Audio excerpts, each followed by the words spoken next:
What's going on, guys? How y'all doing on this Sunday afternoon? This is the Club of the Man 1993, and we are here live for the first of two live reviews, first of three live streams I am doing today. We'll first be doing the live review of this past week's two-night special for NXT TakeOver Stand and Deliver 2021. I will go live a little bit later on today before WrestleMania to talk about SmackDown from this past week. And tonight, I will do live reactions during the Triple Threat main event of Night 2 of WrestleMania 37. A review will not be for WrestleMania 37 until tomorrow, though, because I do have to get up earlier tomorrow for a dentist appointment before I go to work. So, all that jazz getting through, let's talk about this show.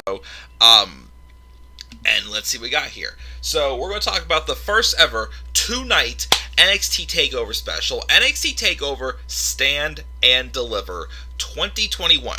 That took place on April 7th and April 8th at the Capitol Wrestling Center. Overall, again, I will be honest. I did feel, in the weeks leading up that I wasn't really feeling this being a two-night show. I don't know. I just wasn't feeling NXT with it not being at its best right now. I wasn't feeling it being a two-night show. I didn't think it was going to be able to, I knew it was going to have some good matches, but I didn't think it was going to be able to pull off like a spectacular. I gotta say, it wasn't my favorite takeover of all time, but it was still a pretty good one. One of the better ones, definitely, we've seen in the pandemic era. I liked it. I thought it was a fun show. I can say I just about liked all the matches. There was a few I was just like, it was whatever, basically. But I can say overall, I feel like for the most part, I got what I wanted from the show, and maybe a little bit more. So I will say, I'll take what I got. It was pretty good, and I will, give them credit and say this was a pretty darn good show, and it was a success. I like this show. I'd go back and watch it again. It was fun. So we'll talk about the matches and go through everything. I did not get to make any graphics for the pre-show matches that took place on Night 1 and Night 2. But I'll briefly talk about those very, very briefly, before I go into the rest of the matches on the main cards for both nights. But let's check the live chat and see what we got here. We got Mark. What's up, Mark? How am I? I'm not too bad. Again, I ended up staying up a little bit late last night after WrestleMania, and I reviewed AEW and watched an episode 2 of SVU. But other than that, I'm good. I'm hoping the weather stays good for WrestleMania Night 2 tonight down in Tampa Bay, because, of course, we all know we had a 30-40 minute weather delay yesterday, and I heard there's an 80% chance of rain today, so hoping they still get it tonight, because after Night 1, I'm feeling pretty good for Night 2. Well, as of now, we'll see what happens, but Night 1 was pretty darn good, but we'll talk about that, of course, probably tomorrow. Mark thought that Dexter Lumis was going to face Johnny Gargano. So did I. We'll get into that in a little bit. That final match was awesome. Definitely. I'll nitpick it a tad, but I still feel like it was a strong match of the year candidate. That from Night 2, and there was another match of the year candidate from Night 1. And congratulations to MSK, Raquel, and Karrion, as we, of course, got 3 new champions crowned from this TakeOver special, as I kind of expected, for the most part. Well, we were going to get one for sure, because the tag title match was for the vacated tag titles, as they had to be relinquished because of the shoulder injury to Danny Burch. But, let's talk about the show real quick. The 2 pre-show matches we had on this show was, on Night 1, it was Zoe Starks and Toni Storm. That was a good match. Zoe Starks got the win, which I was glad to see. Again, I know that Zoe Starks is definitely, a big deal coming up. I was starting to get a little tired, though, of her getting these, big opportunities, and all she was doing was losing. And I was just like, if she is getting a lot of hype then why is she doing nothing but losing? But the fact she got a win over Toni Storm, even though I don't get, what direction they're going with Toni Storm now, I thought it was definitely a well-needed victory for Zoe Starks, and look forward to what she does next. So I like that match. And the other one was a number one contenders match between Breezango and Drake Maverick and Killian Dane.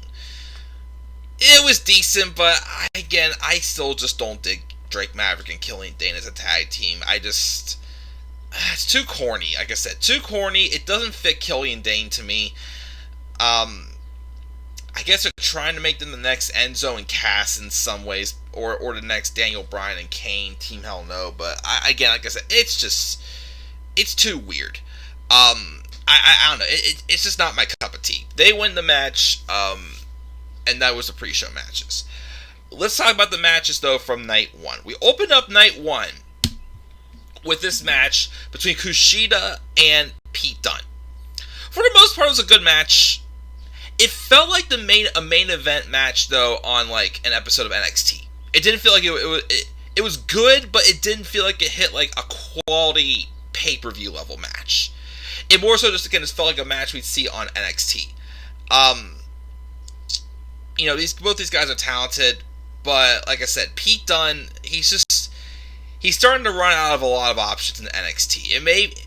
I think he might be well weighted to be called to the main roster, do something different there. I mean, I could see it. Or go back to the NXT UK. I don't know. I just feel like he's been in NXT long enough. Like, he's kind of hitting the spot with like Johnny Gargano and Tommaso Ciampa, where it's like there really isn't much left for him to do in NXT right now. Just my opinion. But he gets the win, and then there's Kushida. I like Kushida, but a lot of people are saying this, and I agree too. It just feels like he's not really he doesn't do much right now for NXT. I don't know. Maybe, get him in the Cruiserweight title picture or something. Well, of course, he can't do that because he didn't win his match. He did also lose in the NXT North American title picture. I still say Kushida might be someone they should consider turning heel. I don't know. I feel like, with the aggression they were starting to tease from him when he feuded with Velveteen Dream, I still say it might be worth a shot turning Kushida heel. That's just how I feel. But good opening match, like I said. To me, it just felt like it was one of the weaker matches on the card, and a match I felt that could have been good. Great. It was just good. It just felt like I was watching like a pay-per-view. I'm sorry, like a weekly like televised match on NXT on pay-per-view. But I'll still say it was good. I didn't hate it. It just, it wasn't, the most standout match, in my opinion. Pete Dunne gets a victory, as we thought he should. The second match was this six-man gauntlet eliminator match. It was, in order of how they entered the match, Leon Ruff, Isaiah Swerve Scott, Bronson Reed, Cameron Grimes, to the moon! Dexter Lumis, and LA Knight. And of course, the winner would go on to face Johnny Gargano in night 2 for the NXT North American Championship. I feel like I got somewhat what I wanted from this match, which was an Iron Man performance from Isaiah Swerve Scott. Now, I thought this was going to be just like a normal gauntlet match, but instead it was every 3 minutes someone else entered the match. But the biggest thing I wanted from this match, I didn't think he was going to win. I would like to be won. Again, was Isaiah Swerve Scott getting like an Iron Man performance, being like the one who lasted the longest, and we got that, and I was happy about that. I still don't get why he's a heel. I just don't think it fits him. There was some little nitpicks that I had about this match. One in particular, again, is the booking of LA Knight. Why did they hype him up so big just for him to come in, win his debut match, then lose to Bronson Reed, and then be one of the first people to be eliminated from this match? Like, not even get into like the final 3. I know I wanted Swerve to have the gauntlet performance, but LA Knight should have at least been number 3 or winning this match. That's what I thought it was going to be.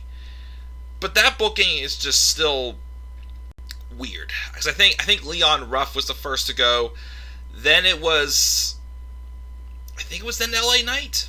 I think he was the second person eliminated, and Dexter Lumis. I was surprised. I thought this was because my pick to win was Dexter Lumis. I thought it was Dexter Lumis all the way. Because plus two, why even tease a feud with him and Johnny Gargano, which was weird as hell? Have him beat Johnny clean in a non-title match, yet he doesn't get the title opportunity. I thought that made me feel like, that whole thing with Johnny and Lumis was kind of a waste, to be honest. I didn't get then why we did that. But it came down to the final three, which was, I believe, was Cameron Grimes, Isaiah Swerve Scott, and Bronson Reed. Grimes was eliminated, and then it came down to Bronson Reed and Isaiah Swerve Scott. And Bronson Reed came away with the victory. Surprise, wasn't my number one pick. I would say he was not someone I didn't want to see. I definitely didn't want to see Leon Ruff. Leon Ruff's fine, but I still don't get him. But I still wouldn't say Bronson was my favorite to win, but I'm just like, alright, fine. I don't mind Bronson. I'm not the biggest fan of Bronson, but I don't mind him. So I'm like, okay, give him a nice victory. Someone different getting victory. Cool with me. He gets a match with Johnny for night 2, which we'll talk about that in a little bit. I just still don't like the booking they're doing for LA Knight. Again, I just don't get why they hyped him up so much and he's losing. Kind of like Zoe Stark, like what's going on with her. But at least she got a victory here tonight on this show. LA Knight though, no, and I'm confused as to like what direction they're really going with him. It's like he's kind of getting like the Isaiah Swerve Scott booking, like hyped him up big, yet he lost as a babyface. When he should have won was when he took on Santos Escobar for the Cruiserweight title last fall. They should have given it to him then. And then they turned him heel. And I just confused. I don't get it. Bronson Reed wins though. Weird booking, but it was still a good match. And he gets the opportunity against Johnny Gargano for night 2. Which we'll talk about that again momentarily. Match number 3. Let's talk about this. Walter versus Tommaso Ciampa for the United Kingdom Championship. Whew. Let me start off by saying this. If it wasn't obvious for me who was going to win this match, which obviously I knew it was going to be Walter all the way, especially since he had a match that was already probably pre-taped at NXT UK Prelude the following day, which I didn't get to watch yet, so no spoilers. I would have been doing live reactions for this match. And I didn't because I felt it was pretty obvious that Walter was going to win. But I still knew this was going to be a damn good match. And it was much better than that. To me, it was my match of this show. Just outdid O'Reilly and Cole, I felt. This match was freaking awesome. This match, again, my expectations for this match, even though it was obvious, I was hoping it would have hit on a level of Walter and Ilya Dragunov from last October. I don't know if it quite got there, but it pretty darn sure came close. This match was physical. It was brutal. Walter did a freaking chop on the announce table and broke like that plastic part or rubber part it's called at the top. He broke that in half. Tommaso Ciampa fought like a madman in this match. This was pre-pandemic Tommaso Ciampa. This was Sicilian psychopath Tommaso Ciampa we got in this match. He put up a fight.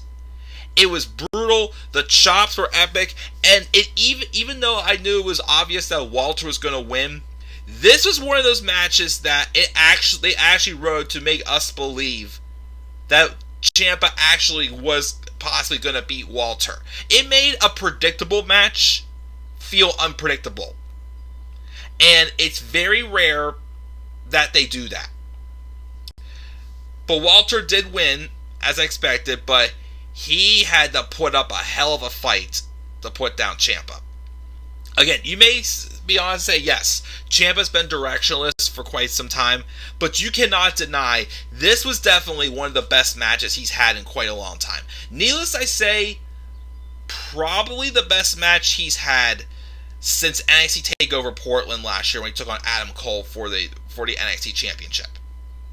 Within the past, since returning from his neck injury, definitely probably one of the best, if not the second best singles match he has had. Because I'm not going to rule out that, well, besides the War Games match he was team captain for, and also his match with DIY and Mustache Mountain at Worlds Collide. But as far as singles match goes, this was definitely either his best or his second best match. I wish we can get more of this champ, but the problem is, like I said, he does not have anything else to really work in NXT. I mean, unless he goes after the Cruiserweight Championship, since Santos Escobar is your undisputed champion. Spoiler alert there. You could do him and Escobar, or I still am interested to see if they ever do him and O'Reilly. Again, they were teasing something last fall when Ciampa had briefly turned heel when he returned. I wish they would have kept him as a heel, but they turned him back to being a face when he tag teamed with Timothy Thatcher. But yes, I want to see more of the Ciampa that I saw in this match. Again, if this was not predictable with Walter winning, I would have definitely done live reactions. This is one of those matches, and even, of course, WrestleMania had a match or two that I wish I would have done live reactions for. This was a match that I definitely regret I did not do live reactions for. I wish I would not have been like, oh, it's gonna be an obvious match with, Walter winning, but still probably pretty good. No, this was far beyond. Like I said, I think this one did compete with Walter and Dragunov from TakeOver, not for TakeOver, from NXT UK back in October. I think it was October 29th that match happened. This competed with it for damn sure. Hats off to both these men again. They had my match of the night. My match of this 2-night special, actually. But Walter retains. And of course, I'll have to watch, whenever I do watch my next round for NXT UK, I'll have to see what happened with NXT UK Prelude. And see how it went. So, let's now roll forward and talk about this match, this triple threat match for the vacated NXT Tag Team Champions. In this case, Nash Carter and Wesley taking on Grizzled Young Veterans, Liverpool's number one, soon to be, well, they were not yet, Zach Gibson and his protege, James Drake, and Legado del Fantasma's Raul Mendoza and Joaquin Wilde in a triple threat match for the NXT Tag Team Championships. First, rant that I always get out of the way, I am sick and tired of the inconsistent rules of, like, multiple tag teams in, like, a triple threat or a fatal four-way. One time you see it, it's basically one-on-one, and the other team has to tag themselves in. That's an interesting concept. But then there's sometimes where it's like, okay, there's 3 teams, all 3 members have a team fighting at once. But it's like, how do they decide? There's no story as they decide which rules they go with. Again, it's just very inconsistent with all that. But take that out there, this is still a great match. I mean, it wasn't quite as good as the Dusty Cup Finals back at NXT TakeOver Vengeance Day, partially because we had Legado del Fantasma in there. And like I said, I'm sorry, I've tried, but I just still don't really take Legado del Fantasma, just Mendoza and Wilde, too seriously. I don't know what it is, I just still haven't found them in me to find them as serious contenders. I will say, though, they had a pretty darn good showing in the match. I will give them credit saying this probably was their best performance so far, I would say, as a tag team. They did great. Again, Grizzled Young Veterans are always awesome. Again, especially the fact that, they're just an old school tag team, old school style wrestling, and it works. Again, Zach Gibson is an excellent old school heel, even though I still think he's more meant to be a singles competitor, but, they do need the depth in that tag team division for sure, so I guess why not. MSK is just flat out awesome. Again, I'd never even heard of them until they came to NXT, but those guys are just amazing. I love them. I still love that move they do where I think it's Wes Lee is standing and Nash Carter does like a shooting star in the air, and and Wes Lee pushes him across the ring to land on their opponent. I don't know how the hell they pull that off. I mean, they did a much better spot with it at TakeOver Vengeance Day, where they actually pushed him over top of somebody else, but it's still just a freaking awesome move. It's just awesome, high flying. Again, they're fun to watch, and for them being NXT Tag Team Champions, absolutely. When you have a tag team division that's missing teams, you want a team like NSK to try to make these other teams look good. I mean, we still got MSK, we got Grizzled Young Veterans, we got Imperium. Well, Imperium did have a run of the tag titles last year. It was a little forgettable. Hopefully now with the rest of the group over in NXT, maybe that'll change. Who knows? We have them. We have Breezango, who I've always enjoyed. And again, Legado del Fantasma is not the flashiest team in the world, but they're all right. They could be better, but they had a good showing. Drake Maverick and Killian Dane, though, who are the next contenders for those tag titles, we all know that. But MSK, still awesome. I love this match. I thought it was great. MSK wins the tag titles, as they definitely should have. And there are new NXT Tag Team Champions. I don't know who they'll face. Well, again, we know they're facing Maverick and Dane next. I guess the feud with them and Grizzled Young Veterans are over because they did pin. I thought if anything they would pin Legado del Fantasma, but they actually ended up pinning. I think it was Zach Gibson. Surprise there, but fine with that. But yeah. So MSK, your new NXT Tag Team Champions. I look forward to what they see. Again, they're a lot of fun to watch. I love them. They're awesome. Then we got our main event from night one. The NXT Women's Championship match. Io Shirai and Raquel Gonzalez. This was solid. It wasn't too bad. And of course, what I predicted happened. Raquel Gonzalez won the title. I'm going to be real again, as I said in my predictions. I don't hate Raquel Gonzalez. She's not bad. I just didn't think she was ready. Out of, the stacked women's division we have in NXT right now, with Io Shirai, Toni Storm, Mercedes Martinez, Ember Moon, Candice LeRae, there was several women, Dakota Kai also. There was several women that I thought should have been in this spot more, that I thought were contenders. My main one, I still say to this day, was Candice LeRae. I still think if anyone should have dethroned Io, it should have been Candice. Because based off their history and, the way literally just needs something else for them going for them.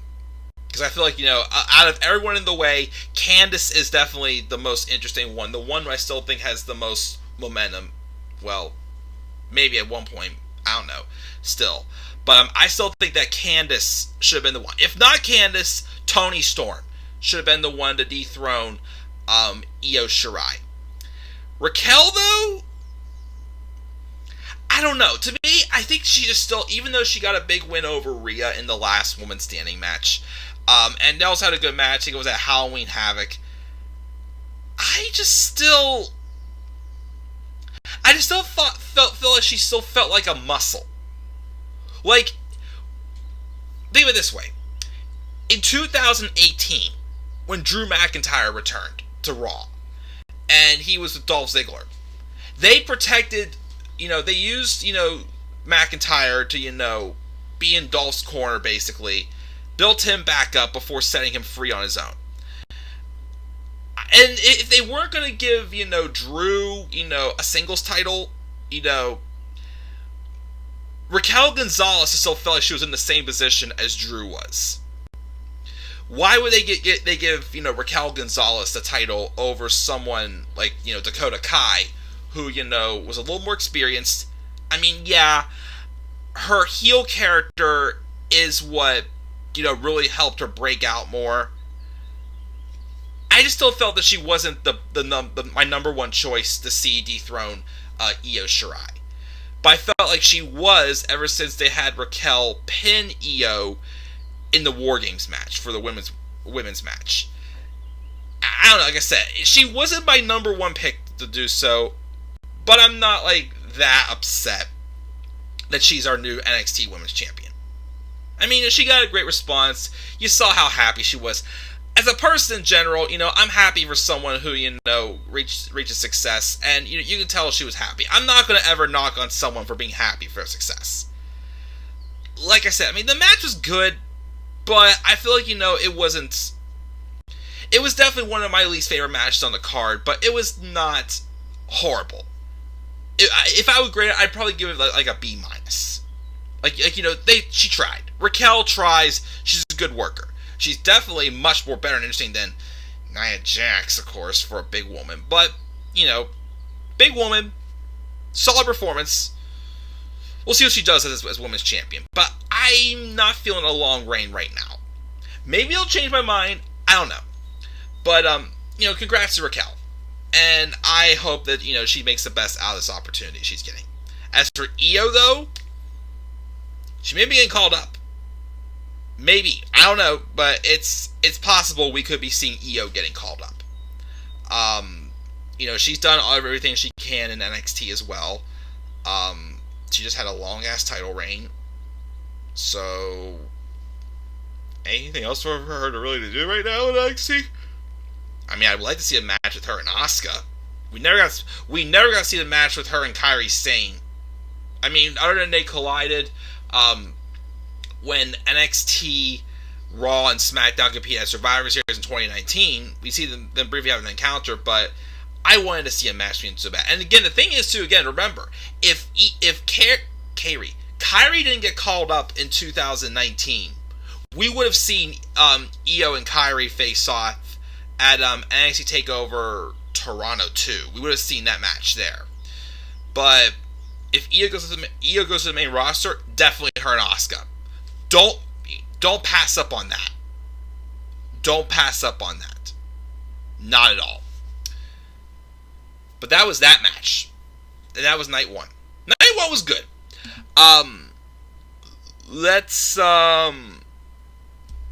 Let me see here. What we got in the live chat now? Let's take a break before we get to night two. Mark saying Io might be called up. Please know Japanese superstars don't do good on the main roster. That is true. The thing is, again, I don't know what else Io's going to do in NXT, though. I mean, the only thing I would really like to see for her on the main roster, well, I mean, we did already see Io and Charlotte one-on-one. We did see... Did we ever get Io? I feel like we got Io and Bianca before Io turned heel. So a fresh Io and Bianca could be good. We got Io and Sasha, I think, at Great American Bash last year, I think. Still a few matches. Io and Becky, if Becky comes back soon. Maybe. I don't know, but we'll see what we got. I remember there was one point, actually, I think around the time last year, like, before Io came back from her knee injury, there was a rumor of her already leaving and going back to Japan. But she didn't leave at the time, so we'll see. I don't know, but we'll have to wait and see. What's up, Tyler? What's up, JR? Are the fans back for this Monday's Raw and SmackDown? No, they're just back for WrestleMania. They're going, I think, because of course baseball season started back up, but I think from what I've heard, since I think the Thunderdome's going to be moving to Yale University or something like that, they're moving somewhere else, but we're probably not going to be seeing them back on the road probably till fall, I'd say. my prediction early. They finally recovered Walter's stolen UK champion. That's right. I did hear about that. Wasn't Walter's actual title stolen? Not sure. And AEW is greater than NXT. Still for sure, yes. Again, I will say though, and I did say this in my AEW review last night, AEW did, I think, put up a good fight though against this show, definitely. NXT may have won this week, but they only won like 10 of like how many weeks they had these Wednesday Night Wars. But they're over. Tuesday's a new beginning for NXT, and Wednesday's a new beginning for AEW, so we'll see where it goes. But thank you guys for stopping the live chat as always. Night 2, as I talked about earlier, the pre-show match was Breezango, Killing Dane, and Drake Maverick in a tag match for number contendership, and Dane and Maverick won, but I talked about it earlier. Opening match for Night 2 was the match I expected to open for Night 2. Jordan Devlin and Santos Escobar for who is the undisputed Cruiserweight Champion in NXT in a ladder match. This was good. I'll say it wasn't quite as good as I'd hoped for. There were still some good spots in that. We had, a 6 Spanish fly. We had Jordan Devlin do a moonsault off of the top of the ladder, which was pretty good. We did have random involvement, though, from Legado del Fantasma. They took out Devlin, but then they were rejected and sent to the back, but Devlin then recovered, and I was like, then what was the point of them getting involved in the match if it had almost no impact on the result? The result ended up coming whenever they had both Devlin and Escobar climb up the ladder, and Escobar knocked Devlin off the ladder, and he fell back and went right through a table. Brutal landing for sure for Devlin for sure, but Escobar retains. I mean, again, I don't mind Escobar. He's pretty good. He's done the best he can with the title.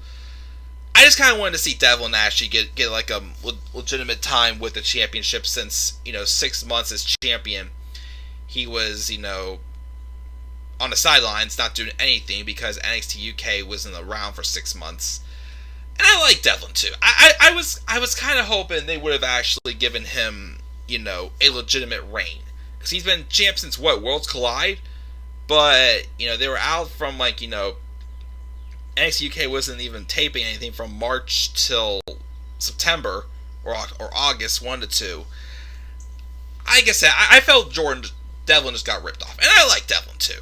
Escobar's fine, but I just wanted Devlin. But Escobar's still champ. We'll see where it goes from there. Again, I don't know if he'll feud with Ciampa or Kushida or who knows what. And I guess also because I haven't watched, I can't remember, did I see it yet?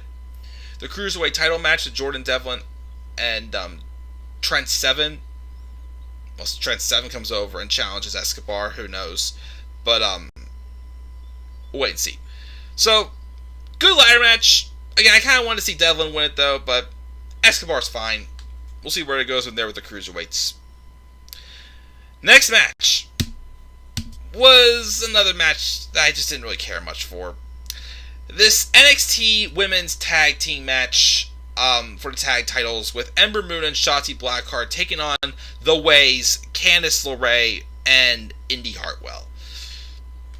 Again, I don't know, like I said, I feel like I've just seen all these teams already collide too many times on just a weekly NXT show in general. And, I mean, I'll be honest and say, I feel like if they would have just kept it as one set of tag titles for the women, for the main roster and NXT, may have been a little bit more interested. But now that, again, there's no depth on the main roster with the women's tag titles, and even though there is much more depth in NXT's women's division, I feel, with them not having 2 tag titles, it feels limited. Ember and Shotzi retain.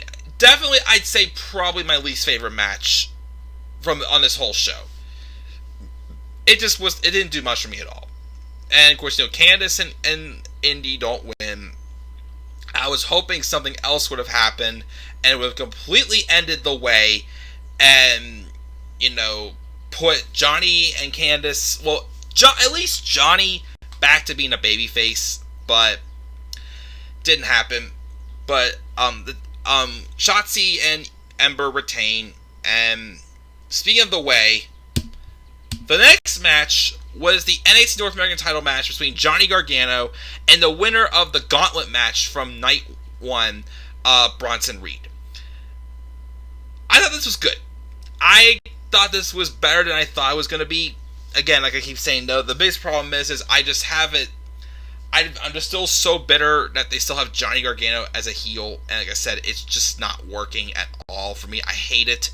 I absolutely hate it. Austin Theory was at ringside with Johnny until he got ejected as he tried to get involved in the match. But I will say, Bronson played a great big man in this match.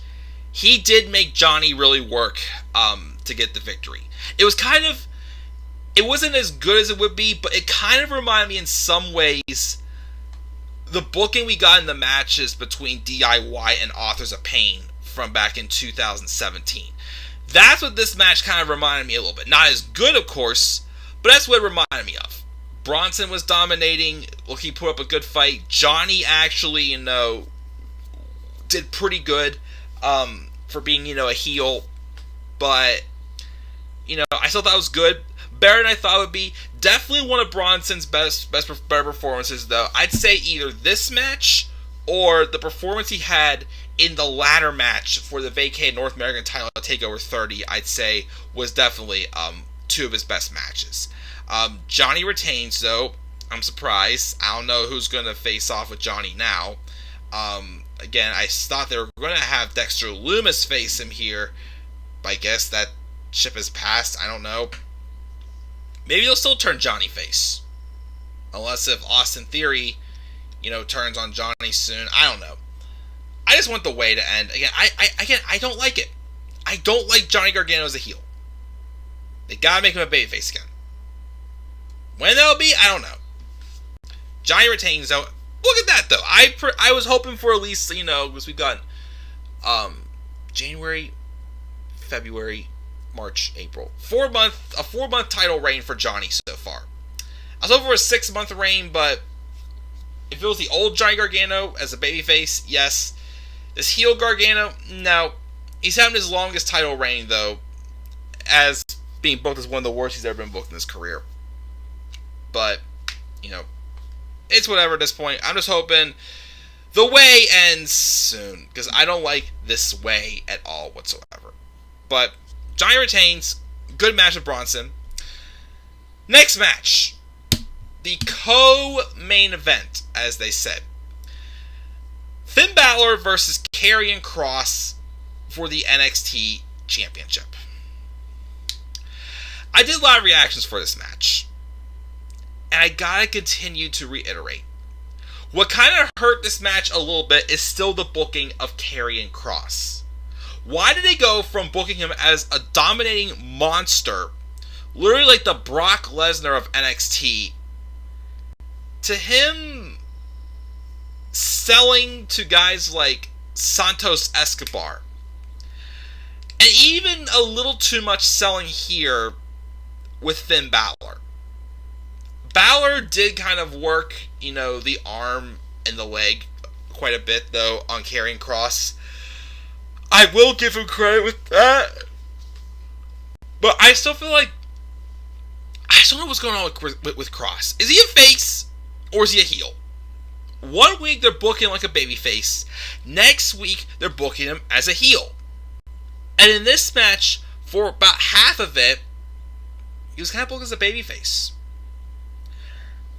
But then the last portion of the match, I'd say the biggest turning point in this match that I thought was awesome was when Balor did a coup de grace on Kross. And then at just a 1 count, Kross reversed it into a cross jacket. Which that was a sick counter there. From there on out, it was Kross dominating. It was the Karrion Kross that I became a fan of last summer. That I thought that I enjoyed. He just tore Balor to shreds. Several elbows to the back of the neck. He had him in the cross jacket that Balor did fight out of it a couple times, but he dominated, I'd say, the last 5 minutes of this match after he had countered that coup de grace into a cross jacket. He dominated it. And as I predicted, Karrion Kross would win and become now just one of the very few men to be a 2-time NXT champion. Well, unintentional, of course, since the first one was relinquished due to injury. But he's now champion again. We'll see how he goes with it. Again, the booking over them has been weird, definitely, but we'll see where it goes. As for Balor, maybe back to the main roster. I don't know. Originally, Balor was only supposed to be in NXT just for a few months, I heard. Just to kind of, give them a little bit of star power, get some things rejuvenated again with them, going live. But, he stayed longer, so I don't know. Well, we still never got the match with Balor and Walter, though. We were supposed to get that match before the pandemic happened. We'll see if they still go forward with that, because, I don't know if we'll ever get made up from NXT UK TakeOver Dublin, which I'm pretty sure, that's why they had Devlin be Cruiserweight Champion. Well, maybe not now since Devlin dropped the title, but I thought we were going to get that with Devlin as Cruiserweight Champion and Balor taking on Walter. Although they were kind of teasing also a match, because around that time, that's when NXT UK went off the air for a while, right after the show where Ilya Dragunov won number contendership. So they might have been going for Balor and Bate instead, but they were still teasing the match between Balor and Walter. It's still possible we could get a match with Balor and Walter, though. I still think so. So maybe that's what they'll do with Finn, and then maybe put him back up on the main roster. I don't know. But would you want to see Finn go back to the main roster? If he did, he could be smiling Balor again. Finn's Funhouse. Who knows? I think, I feel like that's really the only other thing he may have left to do in NXT. He's faced just about everyone you'd want to see since going back to NXT. Ciampa, Gargano, Adam Cole, Kyle O'Reilly, Karrion Kross. He faced Matt Riddle, I think also, at one point also. He never faced Keith Lee, though. That's a surprise there. He also faced Thatcher. Other than Walter, again, who's he really have left to face? Oh, he also faced Dunn. Yeah, I don't think Balor really has anybody else left to work in NXT right now. So after he feuds with Walter, he may go back to the main roster. Maybe. We'll see. But, that's possible there. But, I thought, Balor, wasn't as good as his first reign. Had a solid title reign this time around. So, we'll see what happens with Balor next. But he drops the title here to Karrion Kross. Then the main event. Well, this was the actual main event that was sanctioned. Here was the real main event, unsanctioned though. Adam Cole versus Kyle O'Reilly in an unsanctioned match. First off, both Cole and O'Reilly both have new themes. I thought Adam Cole would have kept the Undisputed Era's theme. They gave him his own theme. Might take a little bit for me to grow on it for both of them, because they both still sound a little bit generic, but we'll see where it goes with it. This was awesome, though. Again, I said I had been starting to crave this match since O'Reilly got his first match with Balor at TakeOver 31, which was a really good match. And then, of course, we finally got the match. I thought, it started off slow. I thought there would be a little bit of emotion played into it, like it was with Gargano and Ciampa in their unsanctioned match at TakeOver New Orleans. They only really teased that maybe once or twice. But other than that, it was still an all-out war. It was physical. It was brutal. I would still give the edge, though, as far as the best unsanctioned match in WWE I've seen, at least, as I started watching. Well, if you want to go further back before I started watching, definitely Triple H and Shawn Michaels at SummerSlam 2002. But I would say Gargano and Ciampa's unsanctioned match little bit better. I think what would have, this is still a match of the year candidate, don't get me wrong. It still, though, falls behind. To me, I still would give Walter and Ciampa the match of this pay-per-view. But I think the slight thing that I miss is that they still, in some ways, kept this PG. Again, Kyle O'Reilly was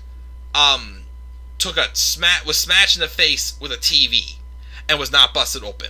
There was a chain involved in this match, and it still did not bust anybody open. There was vicious chair spots in this match. They went through the steel ground on the stage, and Adam Cole kicked open, the bottom of the stage through the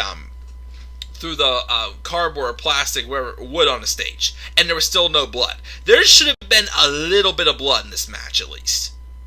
They still, again, if I give it a grade, I would give it an A, definitely, because it was definitely, an awesome match. But if this was a classic, there would have been just a little bit more detail on it, I felt. But I'm still not going to take away that this was an awesome match. The only other thing I was surprised, though, by this match is that we had no involvement from Roderick Strong or Bobby Fish. Again, in my predictions, I predicted Adam Cole only because I thought that this is going to be a match where we saw more of where, the rest of the Undisputed Era stood. I know Roderick Strong didn't want anything to do with it. I know Bobby Fish has been out with injury. But I felt, if anything, this would be the match where it was like Adam Cole won because the rest of the Undisputed Era were trying to see, where they stand on this. But Kyle O'Reilly won clean. Well, no, he didn't win clean. He won, of course, with rules, that are, that wouldn't be the case in a singles match. There was a spot also I remember where Adam Cole had actually taken out the referee. And of course, he obviously had hit the last shot on O'Reilly. O'Reilly also, at some point in his match, also hit a last shot on Adam Cole, which was pretty awesome. And then the referee wasn't there for Cole to win. They might use that. I still feel like this feud's not over.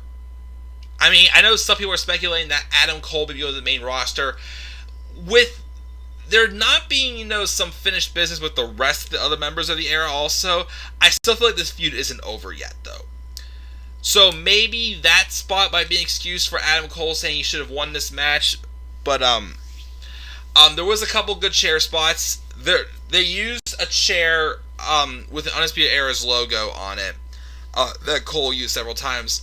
The match ended with there was a chair set up laying on its side. So obviously you'd be smashed into the legs of the chair going down. It looked like that Cole was trying to suplex O'Reilly onto that chair. Actually, there was also a spot in this match where O'Reilly got suplexed onto the steel steps, which was the same way that O'Reilly got written off TV for several weeks. A couple other vicious spots, trying to remember off the top of my head. But the match ended with them on the top rope. O'Reilly low-blowed Adam Cole. And then Adam Cole fell into the chair. I think O'Reilly stomped him on the top of the chair or something like that. And that's how O'Reilly won the match. Vicious ending, of course. And some other vicious spots too. Again, I still think my favorite spot may have been when they went through the steel steps. On the steel on the ramp and through the and through there. Again, like I said, even though this missed some little small details, like maybe a little bit of blood, a cut on the face to show obviously the damage done from some of the things. These guys still beat the hell out of each other. It was still an all-out vicious war. I still grade an A, but if there was any match to show, I give an A+. It would definitely have been Walter and Ciampa though. But this though was still awesome, and it was on the level of the big money match I was hoping for. Great match, but I still don't think this is over. I feel like it will at some point turn into a title match. We may see Kyle O'Reilly face Karrion Kross next. I don't know though. I don't know if I would want to see that. Honestly, I didn't mention this before. I would want to see a rematch with Kross and Balor. Balor comes back as the Demon. If you think about it, this may have been... Was this Balor's first loss as a single star in NXT? No, actually it was not, because Velveteen Dream beat him. but Balor may have to go back to his old roots to bring back the Demon. So there may be 2 matches now we may need to see for Balor. A rematch with Cross and Balor, with Balor as the Demon, and Balor and Walter. Maybe he has a Demon there also. I don't know. Who knows? But I don't think this feud with Cole and O'Reilly's over yet. But we'll see where they go with it. But awesome main event. And that was the show. 2-night special for NXT TakeOver Stand and Deliver. A great show. Definitely the weakest match in the card, excluding pre-show matches, was definitely the women's tag title match. So fun show. We had 3 new champions crowned: MSK, Raquel Gonzalez, and Karrion Kross. 2 match of the year candidates for sure, with Walter and Ciampa and Cole and O'Reilly. So overall, I gave it a B+. A B+. Fun 2-night show. Again, maybe this could be NXT getting its roots back in some ways.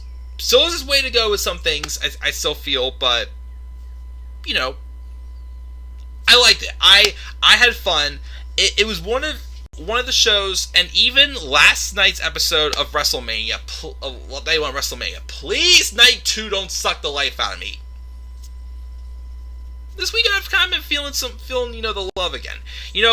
With everything going on, as I kept saying, some shows are just been unwatchable on a weekly basis, especially with Raw.